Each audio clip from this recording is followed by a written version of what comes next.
We have a collaborative work this time. We got two authors. One is anonymous, and one is Troy L.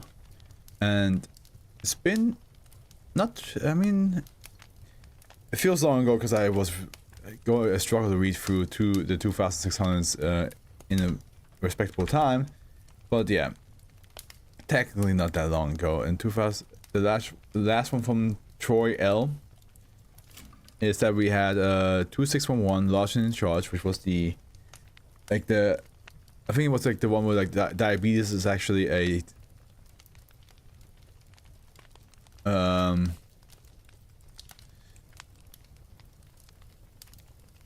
yeah, it was like what if the diabetes was like a mind control anomaly, where it's like it just makes you eat a lot and just yeah, so it was really cool because it makes you like question like, oh, is diabetes in the Foundation world just an anomaly this whole time?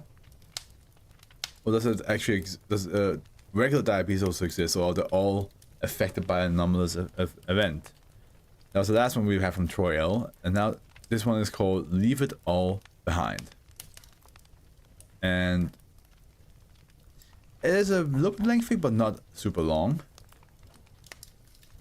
So, should be fine. Should be fine. Object class neutralized. It's been a while. It's been a while since we have neutralized. Especially, well, I say wild, but it's like compared to like how sometimes I had quite a lot. In the last couple reads, I don't think we had neutralized. I think we had neutralized maybe like 2 weekends ago. SCP-2848 was to remain in the container in which it was originally discovered. SCP-2848 and its container were to be held in the safe wing at Site 19 in standard Class 1 containment cell. SCP-2848's containment chamber was outfitted with a basic audio system and radio television set, and a table and chair for interviewers. Standard recording equipment for all interviews was maintained and logged. Update. The remains of SCP-2848 have been disposed of in accordance with its wishes following permission being granted by the O5 Council. Description. SCP-2848 is a taco recovered from Fiesta Mexicana Grande restaurant in Tennessee in 1989. I did not expect a taco. I could go for a taco right now, honestly. SCP-2849 consisted of a deep fried corn taco shell, ground beef, lettuce, tomato, white American cheese, and various spices. SCP-2848 is fully sentient and it possesses the ability to communicate and understand spoken English. Investigations show that the shell of SCP-2848 vibrates slightly, producing sounds which are indistinguishable from human speech, though often described as slightly tinny. Through unknown apparatus, SCP-2848 is able to perceive touch and smells, while SCP-2848 cannot describe the people or objects around it. It does claim to be able to see things around it. Whether this is generally a response that is somehow hampered or an imagined response caused by its current state is unknown. SCP-2848 has no knowledge of how it became SCP-2848, but it recalls many events and circumstances from before this time. While extensive knowledge of current events through the preceding decades, information about its personal life, and a fair amount of data dealing with the stock market is known. SCP-2848 has no recollection of its name or the names of anyone else it knew. While it is aware of actions it took, these actions are sometimes known only out of context. Shortly after initial containment, SCP-2848 was confirmed to be highly depressed, and Site 19 head psychologist Dr. Glass continues to have private interviews with SCP-2848 on a bi-weekly basis. In the interim, Dr. Glass has recommended all members of the SCP-2848 team who are comfortable doing so should speak regularly with SCP-2848 and keep it company.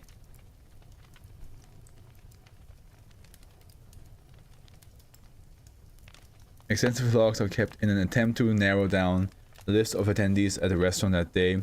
Though currently the information is sparse at best, SCP-2848 was found in a white styrofoam box, apparently left at a table after being used to house SCP-2848 for transport. Though SCP-2848 was left behind, it was recovered when the servers who heard the voices coming from the trash can and interpreted as a demon contacted a local priest for an exorcism, which in turn alerted the Global Occult Coalition, who in turn put SCP-2848 into Foundation's care for study.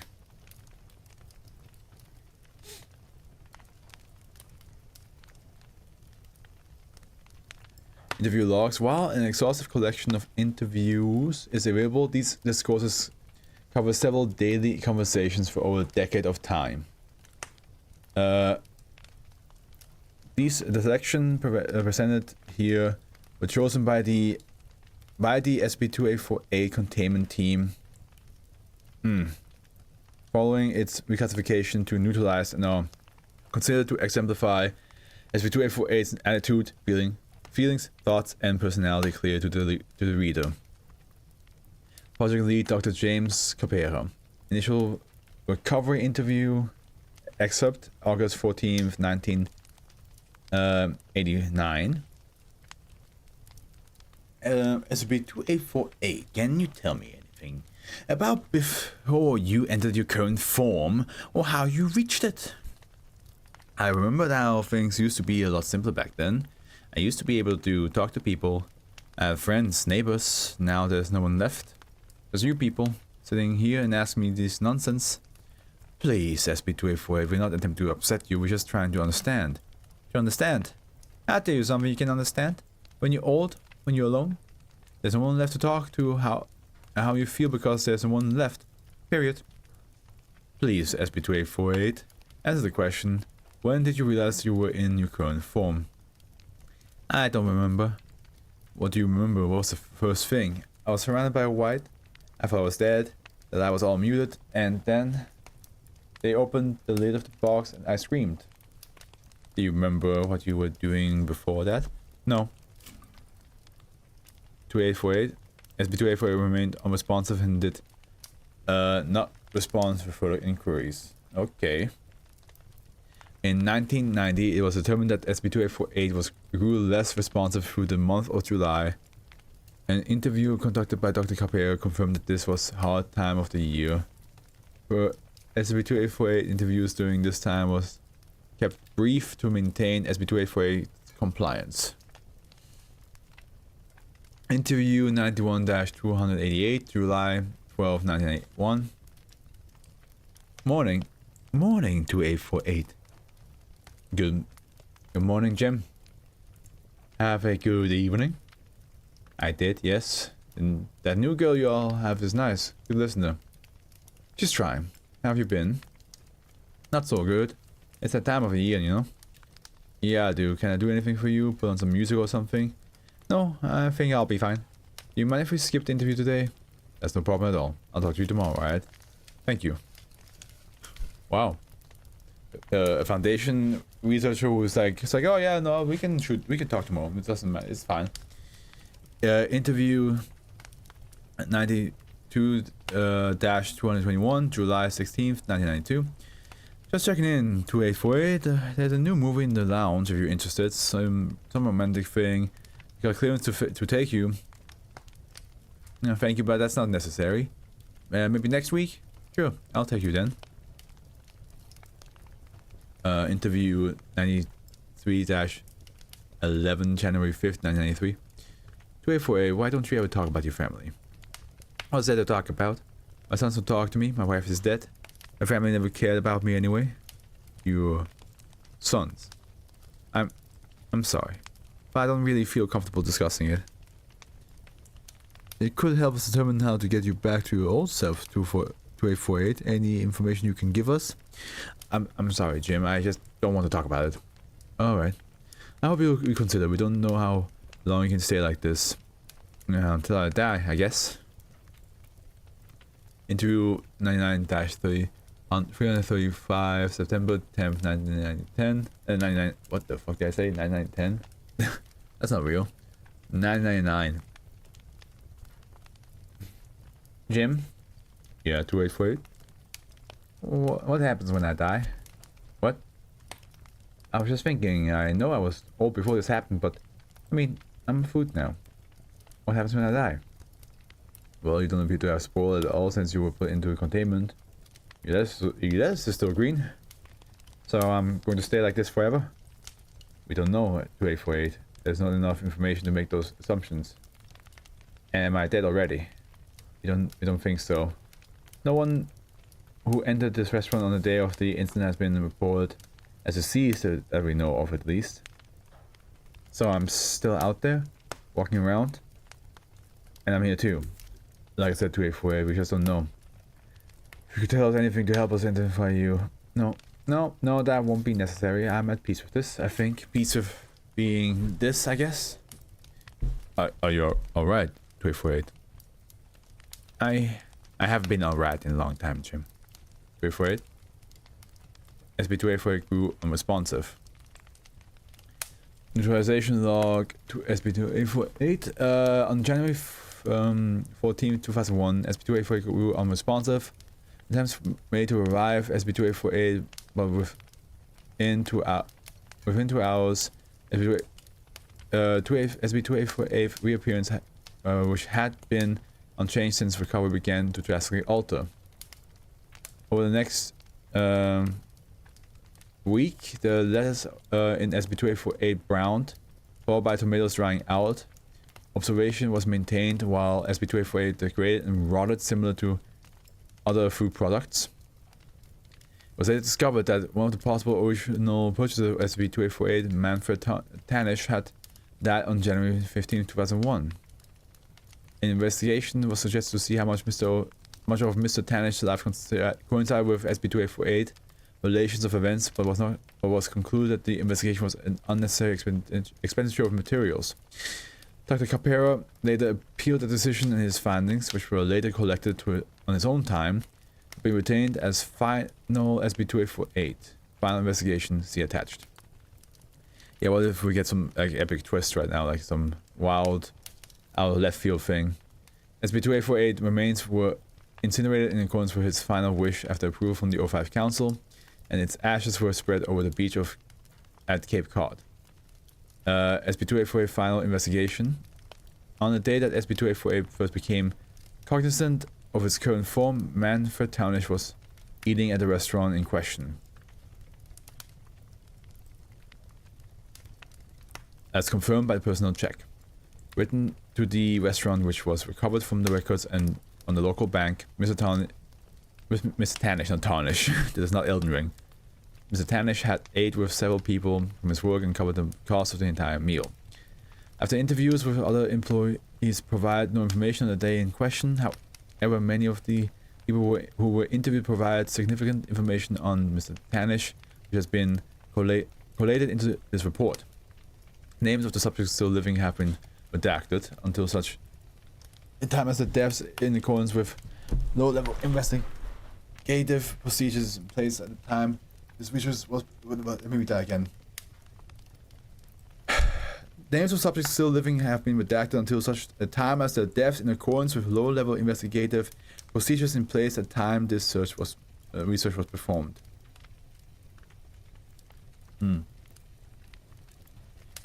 It feels like two sentences smashed into each other, which they're supposed to be like a period.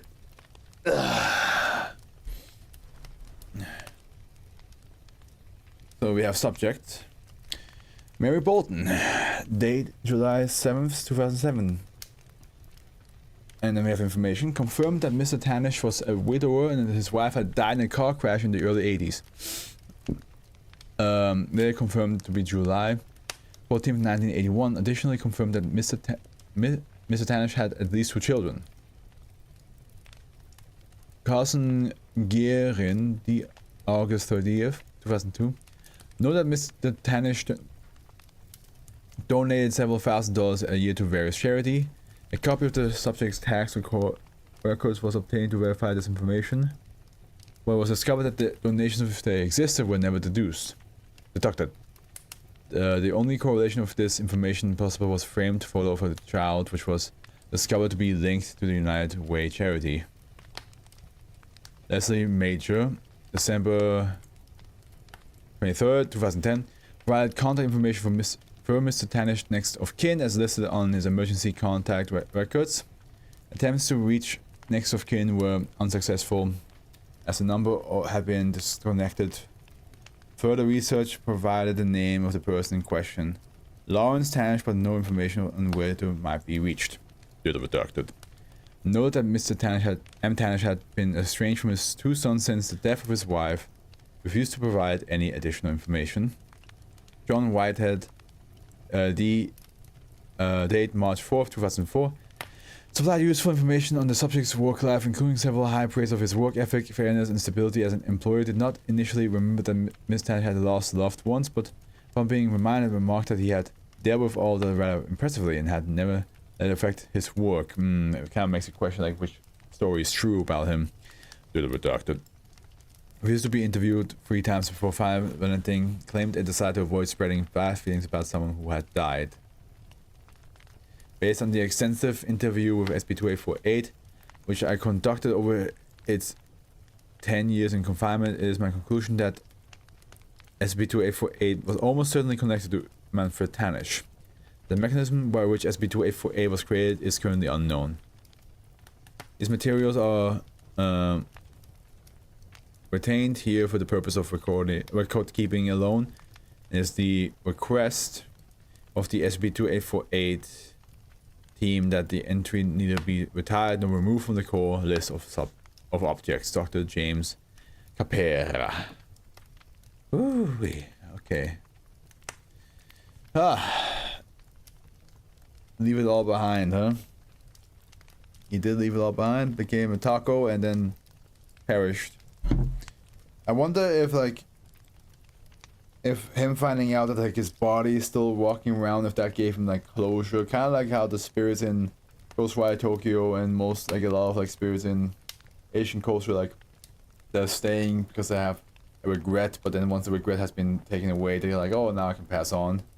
So I wonder if that's what happened with, Taco Tanish. Was unique, but a bit sad that it's neutralized, yeah. Honestly, I thought maybe somebody, like, ate him by accident, you know? That would have been a different ending. I don't think it's fine that, like, I do wonder how did he, like, decide to, like, just cease to exist? How did that happen? One of the subjects where that was redacted. I'm wondering if it's one of the kids. I'm thinking it's maybe one of the kids. So man, that was a taco then, I feel. Yeah, I mean, fair enough, like you cannot... But the same question, it does seem like the original body was supposed to be dead. Because like one of the person was saying like, I will not talk about someone who just died. So I assume they're talking about Tanish.